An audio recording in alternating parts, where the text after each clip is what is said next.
task force has been set up in a bid to reduce a massive gap in healthy life expectancy between the haves and the have-nots in our region.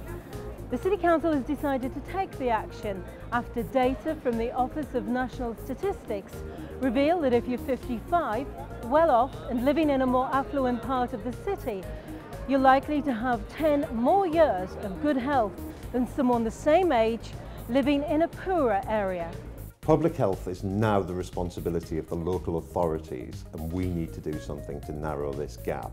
Living longer is really one of humanity's greatest successes, but the key thing is not so much how long we live, but what kind of health we can enjoy. Sadly, we've discovered that the same healthy life expectancy is not available to everyone. The difference is not something in our genes, it has to do with where you live and how you live. To be blunt, how well off you are. It's unacceptable to think that someone, just because they have more money and live in a more affluent part of the city, could expect up to 10 years better health than somebody in the same city with less money. We want to be able to give everyone an equal opportunity to live in good health into old age. Even for a person who's 55 years old already, it should be possible to make changes that will allow them to benefit from the things that can make a real difference. It's not fair, but what can you do about it? I'm surprised at the size, yes, 10 years. You know, you could maybe understand a year or two or something, but I mean, 10 years is a big gap. Middle class people tend to have a lot more in their lives than working class people, and it's to do with education, access to resources. It's got a lot to do with the kind of people who live in those areas and what the lifestyle is, and so that affects their lifespan, doesn't it? I think it could be encouraged to grow their own vegetables and things like that. That would save a little bit of money.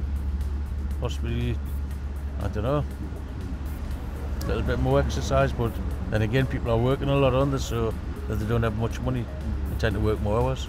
I do appreciate, like, you know, where poorer people are, they might smoke, they might have a habit of drinking a little bit more, but I suppose if you haven't got a job and you've got no prospect of getting a job, I think people do tend to turn to things like that because it's just to try and make life a little bit more bearable.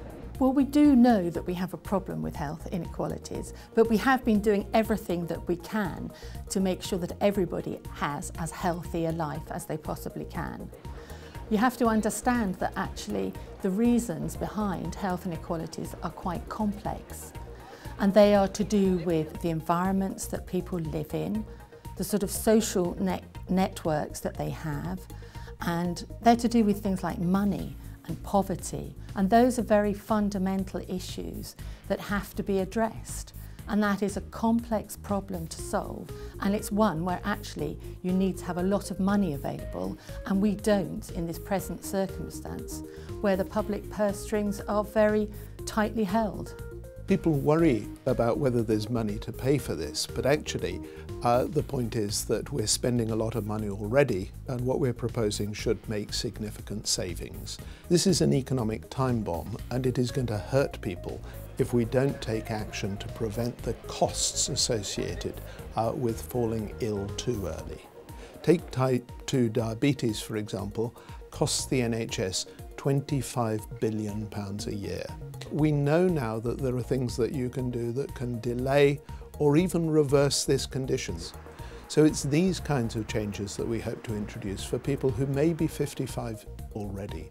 It will free up an enormous amount of money that can be used to support the process of introducing change, so that communities can really achieve their maximum healthy life expectancy. I've now convened a special task group made up of people from various backgrounds, and I have asked them to create a plan to cut this health gap by 50% in 10 years without any new money. I am convinced that we can do this because everyone, no matter what their background, is entitled to live a healthy life for as long as possible. Many attempts are being made to address these issues by highly qualified and committed professionals in health and social services. The question now is whether this new task force can be any more successful.